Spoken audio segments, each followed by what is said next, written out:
सभी को मरनाता, पाशी को मरनाता, पाशी ग्रहण को मरनाता, कलिसिया को मरनाता। आज शुक्रवार का दिन है। हर शुक्रवार को ऑनलाइन प्रार्थना आती है। पाशी जी मुझे समय दिया, पाशी का धन्यवाद। मरनाता पाशी जी और प्रभु का बहुत बहुत धन्यवाद। वचनों में जाएंगे समय न गवाते हुए। मत्ती की किताब उसका 17वां अध्याय और 21वां वचन। मत्ती की किताब उसका 17वां अध्याय 21वां वचन। पर यह जाति बिना प्रार्थना और उपवास के नहीं निकलती। प्रार्थना करेंगी। हालेलुया। धन्यवाद धन्यवाद धन्यवाद धन्यवाद धन्यवाद सरस्वती राजा का राजा शिष्टा। महिमा महिमा महिमा सारा गुरु आप में ये सोने के सिंहासन में विराजमान प्रभु। आप कहते जहाँ कहाँ पे मेरे नाम से दो यातन इकट्ठे होते हैं वहाँ बीच में मैं मौजूद हूँ। हाँ प्रभु, हम विश्वास करते हैं तेरी दया तरंग शांति प्रभु। आप यूपी कहते जहाँ कहाँ पे तुम मेरे नाम से एक दो बातें करो, तुमने तुम्हारे भीतर मेरे पवित्र बातें करेंगे। प्रभु जी मैं इस लायक योग्य नहीं की ये वचन बोलो प्रभु जी। मुझे उस नाजिम उस पापे को तो सुनने से निर्ज्ञानी को अपने सिले के पीछे रख कर पवित्र लफ्ज़ों को शुद्ध कर आपकी पवित्र मुझ समाकर हम सभी शुद्ध बातें करता। छोटी सी प्रार्थना पर जग महान आसमान तो सुंदर कबूल कर आमीन। सभी को मरनाता, अर्श को मरनाता। आज का वचन में ये तो बहुत बार ये वचन सुना है। मत्ती किताब उसका 17वां अध्याय 21वां वचन। पर यह जाति बिना प्रार्थना और उपवास के नहीं निकलती। हालिया कौन सी जाति? शैतान की जाति। शैतान की जाति बिना उपवास और बिना प्रार्थना के नहीं निकलती। हालिया हर हर शुक्रवार को वचन होता है। आज प्रभु कुछ और इसमें से कुछ और हमको वचन के द्वारा समझाएगा। हालिया हम बहुत बार उपवास रखते हैं और कभी कभी हमारा उपवास अच्छा जाता है, ये हम लोग को भी एहसास होता है। और कभी कभी अच्छा नहीं जाता है। हाँ, कभी कभी हम लोग सोचते हैं कि आज मेरा उपवास अच्छा था और कभी कभी अपने को भी एहसास होता है कि उपवास अच्छा नहीं था। ऐसे ही बहुत जन चर्च में रह के और प्रार्थना कराते समय ना हर कोई हर ये बोलता है और मेरे मन में भी आता था और बहुत जन के मन में आता है और बात भी करते हैं। बहुत जन कहते भी हैं कि मैं तो इतना अच्छा नहीं, हाँ तो प्रभु मुझसे क्या बातें करेगा। हालिया प्रभु मुझसे क्या बात करेगा। एक सिस्टर है वो कहती कि प्रभु मुझसे क्या बात करेगा, मुझे कैसे सपना आएगा, मैं तो इतना प्रभु को मानती नहीं जानती नहीं। हालिया और ऐसे करके ना शैतान इस बात का फ़ायदा उठाता है अपने को ना बुरा प्रभु की नज़रों में बुरा कहलाने का कि तू बाइबल पढ़ता नहीं, ऐसा करता नहीं, ये करता नहीं, वैसा करता नहीं, वैसा चलता नहीं, क्या पढ़ा है जाने दे। ऐसा करके ना अपने को बहुत पीछे रखता है शैतान। अपने को बहुत डर रहता है। हाँ बहुत पीछे रह जाते हैं हम लोग।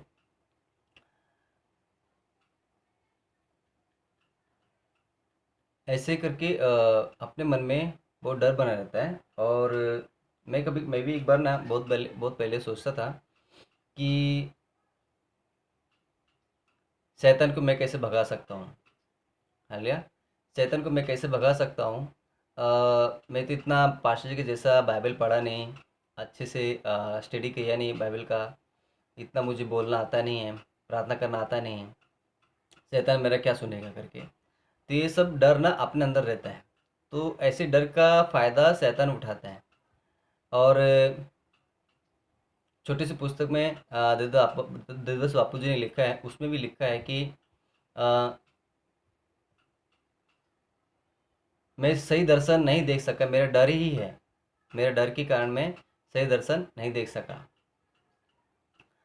तो ये ना समझ बैठना कि तू बढ़िया काम कर रहा है, बल्कि मेरा डर ही है कि मैं दर्शन नहीं देख सका। तो ऐसे ही हमारे अंदर डर रहता है हर बात का कि हम गलत चलते हैं, गलत रहते हैं। हाँ और तो ऐसा करके क्या करे करके। हले आप ये सोचो कि जब आप अच्छे रहते हैं, हाँ तभी आपको अच्छे, अब जब आप अच्छे रहते हो वो टाइम पे प्रार्थना नहीं करते, लेकिन जब भी आपसे गलती हो जाता है तो वो टाइम पे भी आप प्रार्थना नहीं करते हैं। कभी गौर किया कि आज मेरा मूड है तो प्रार्थना करो, नहीं करते हैं। और जब भी आपसे कुछ गलत हो जाता है तो बोलेंगे आज मेरा मूड है लेकिन मैं गलत हूँ। हालिया मैं गलत हूँ करके तो प्रार्थना नहीं करते हैं। हाँ, और डरते हम शैतान शैतान कामयाब होता है। क्या कभी हम भले चंगे डॉक्टर के पास जाते हैं क्या? मुझे आज बुखार नहीं है, क्या मैं डॉक्टर के पास जाऊँ क्या? नहीं ना। तो वैसे ही अभी डॉक्टर की ज़रूरत नहीं है ना? बुखार होगा तो क्या होगा? डॉक्टर के पास जाएँगे ना। तो वैसे ही हम गलत हो गए, शैतान ने हमको गलती पे डाला, या किन्हीं कारणों से हम गलत हो गए या पाप में गिर गए या गलती हो गया, तो उसके लिए उदाहरण है ना, अगर हम बीमार हो गए तो डॉक्टर है ना। तो वैसे ही हमारे से अगर गलती हो गया, पाप हो गया, तो उस गुनाह की माफ़ी मांगना, माफ़ी मांग कर प्रभु से प्रार्थना करके अपने आप को साफ करना। या हमारे कपड़े गंदे हो गए तो उसको निकाल के फेंक देंगे क्या, अभी मैं दोबारा नहीं पहनूंगा करके, बल्कि उसको धो के फिर से पहनते हैं, है ना। तो वैसे ही अगर हम गंदे हो गए या कुछ भी हो गया, हमको डर आया, तो क्या प्रभु प्रार्थना नहीं करना चाहिए? तो यहाँ पे वही है कि इस वचन में, ये जाति बिना उपवास और बिना प्रार्थना के नहीं जाती। तो ऐसा कभी भी रहेगा ना मन में, या कोई घबराहट हो जाती है या अशांति आ जाती है या बाइबल पढ़ना अपने को अच्छा नहीं लगता, तो ऐसा करके ना कोशिश करें किसी पासवान से या किसी ब्रदर से या विश्वासी लोग से बात करने का। एक सिस्टर है, वो बाइबल पढ़ते पढ़ते ना थोड़ी पीछे हट गई और उनको बहुत अशांति जैसा हो गया। तो एक दिन उन्होंने फ़ोन किया और बोलते कि ऐसे सब बात है ब्रदर। तो उनको मैंने बात किया, प्रार्थना किया, और वो फिर से वही ऐसा वैसा प्रभु में चलने लगी। तो ऐसा रुकने का नहीं। जब भी कभी आपके मन में ऐसा आशंका आएगी या अशांति आ जाएगी तो प्रेयर करा के लेने का और फिर से दौड़ने का। हालिया तो हमेशा प्रभु में आगे दौड़ने का। अ, मैं भी ऐसे ही सोचता था कि मैं क्या प्रार्थना करूं, मुझसे क्या शैतान भागेगा करके, मैं ऐसे डरता था। ये डर ही है। मार्कुस 16:16 में लिखा है, जो कोई विश्वास करे बपतिस्मा ले, उनके विश्वास से दुष्ट आत्मा भी भागेगी। हालिया मार्कुस 16:16 में, जो कोई विश्वास करे और बपतिस्मा ले उसका उद्धार होगा, और उनमें ये चिन्ह पाए जाएंगे।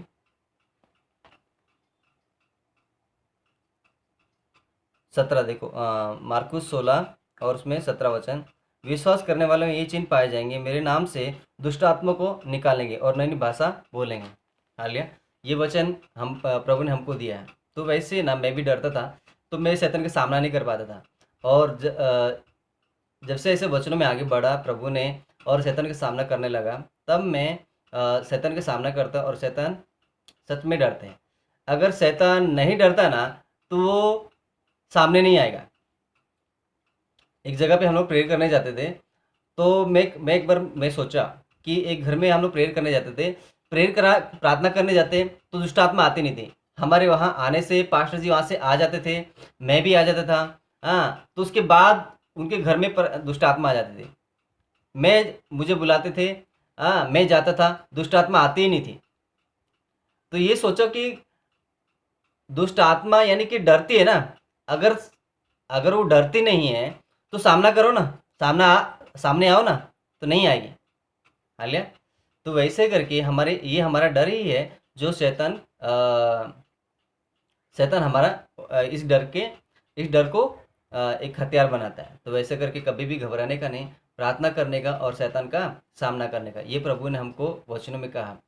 तो ऐसे करके जब मैं प्रार्थना करने लगा, तब शैतान से बात करता हूँ, और शैतान सच में बात सुनता है। हालिया लेकिन डरने का नहीं, प्रार्थना करने का। एक बार ना मैं मेरे भाई के घर में काम कर रहा था, और वहाँ पे प्रार्थना करके ही सोता था, प्रार्थना करके हम लोग दिन गुजारते थे। तो एक दिन प्रेयर करके सोया, उसके बाद ना दुष्ट आत्मा आया उनके बाहर, मेरे भाई के घर के बाहर ना दुष्ट आत्मा आया। उनकी एक पतली सी गली है, उसमें भी दुष्ट आत्मा आया और मुझे एहसास हुआ यहाँ पे खिड़की खुला है और मैं डर गया, मेरा शरीर काँप गया। तो भी प्रार्थना किया, प्रार्थना करके सो गया। तो क्या मैं ये सोचूँ क्या कि मैं प्रभु में अच्छा नहीं चल रहा हूँ, इसके लिए मुझे दुष्ट आत्मा डरा रहा है? नहीं। हम घर में रहें तो चोट नहीं लगेगा। अगर अपने को बाहर निकलेंगे ना तो चोट तो लगेगा ही, है ना? तो कभी भी कहीं पे भी रहने का, दुष्ट आत्मा से डरने का नहीं। और ऐसा करके हमेशा प्रार्थना करते रहने का। तो भी चाहे कितना भी कुछ भी हो जाए, हालेलुया, हमको डरने का नहीं, सिर्फ प्रेयर करने का।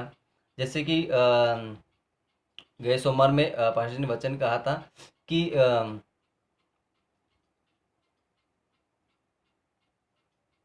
गए सोमवार में पास्टर ने वचन बोला था अ, कि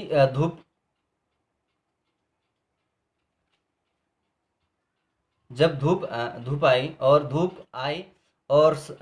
धूप आके छाया ठंडी होते होते मिट ना जाए। तो धूप आई ना, तो मतलब कष्टी आई, तो उसके बाद तो कष्टी आई, मतलब धूप आई, धूप आने के बाद ठंडा हो ही गए ना। तो वैसे हमारे कष्टी आए ना, तो कष्टी भी हमारा जाएगा ही, लेकिन प्रेयर करने से ही जाएगा। यानी कि अगर धूप आई है और हम धूप में सोचेंगे धूप है अभी तो बाहर नहीं निकलेंगे, तो हम भूखे मरेंगे, है ना? हम काम पे नहीं जाएंगे तो भूखे मरेंगे। तो वैसे ही अगर हम हमारे अंदर कष्टी है, अगर कष्टी है तो कष्टी रह के हम शैतान से डर गए तो हम स्वर्ग में नहीं जा पाएंगे, हम मर ही जाएंगे। ये शरीर में तो मरना ही है, आत्मा में भी मर जाएंगे। और प्रभु नहीं चाहता कि कोई भी एक भी आत्मा मरे करके। हालिया, तो इसके लिए प्रभु के लोग जिसको जानते भी नहीं उसके लिए भी प्रेयर करते हैं। हालिया, तो ये शैतान से हम कभी भी डरने का नहीं, और विश्वास के प्रार्थना करने का, और कभी नहीं सोचने का कि मैं पापी हूँ, मैं ऐसा हूँ, मैंने तो अभी प्रार्थना करना भी छोड़ दे, मैं प्रार्थना करता नहीं हूँ, मैं चर्च को जाता नहीं हूँ। हालिया, जो कोई चर्च को नहीं जाता ना, हम लोग उनके लिए भी प्रार्थना करते हैं, पास्टर जी भी प्रार्थना करते हैं, हर कोई विश्वासी प्रार्थना करता है, जिसको हम जानते हैं उनके लिए भी प्रार्थना करते हैं। हर कोई विश्वासी भाई जो प्रभु में सच में गढ़ है, वो सच में जिसको जानता है नहीं उसके लिए भी प्रार्थना करता है, जो दुश्मन है उसके लिए भी प्रार्थना करता है। तो आप भी प्रार्थना करो। हालिया, सिर्फ बाइबल में जिस सिर्फ प्रभु के लोग ही हैं जो दिल से प्रार्थना करते हैं और थोड़े से में भी संतुष्ट रहते हैं। चाहे कितना भी कर्ज हो, कर्जा हो, चाहे कितना भी दुख हो, कितना भी संकट हो, तो भी प्रभु ने सहने के लिए हमको दिया है। पहला कुरिन्थियों उसका 10वां अध्याय 13वां वचन में लिखा है कि तुम ऐसी कोई परीक्षा में नहीं पड़े जिसमें से निकल नहीं सको, बल्कि उसमें परीक्षा में ऐसे नहीं पड़े जिसमें से तुम सह ना सको, बल्कि उसमें से निकलने का मार्ग भी परमेश्वर ही देता है। हाल, तो ऐसा कोई दुख नहीं, कोई ऐसा संकट नहीं आया कि हम फांसी लगा लें। हाल, ये आज ये तरीका नहीं है, हम बल्कि लड़ना चाहिए। हाल, हर किसी को कर्जा हो जाता है। तो एक बात मुझे बहुत ही खाई जाती है कि मैंने किसी को काम दिला था, मुझे 1.5 लाख 1.5 लाख किसी को लेके दिया, और वो 1.5 लाख वो भर नहीं पाए, वो भाग गए। वो 1.5 लाख मुझे चुकाना पड़ रहा है। तो मैं प्रभु बोल रहा है कि मैंने भलाई का काम किया और भलाई करते करते मुझे बुराई आ गया। हाल, लेकिन ये पता क्या है कि ये एहसास है। मेरे घर पे हम लोग को एक ही लड़की है, प्रभु ने दोबारा बच्चा ने दिया। ये भी हम एक एहसास है कि इस तरीके से तुमको कितना कष्ट होता है कि तुम्हारे पास एक ही लड़की, एक ही बच्ची है, हाँ, और दोबारा बच्चे नहीं हैं। तुमको कितना कष्ट होता है, इस कष्ट से तुम दूसरों के लिए प्रार्थना करो। तुमको कितना कर्जा है, इस कर्जे को देखकर तुम दूसरे के कर्ज की पीड़ा को समझ पाओ। तुमको एक लड़की है, तुम दूसरे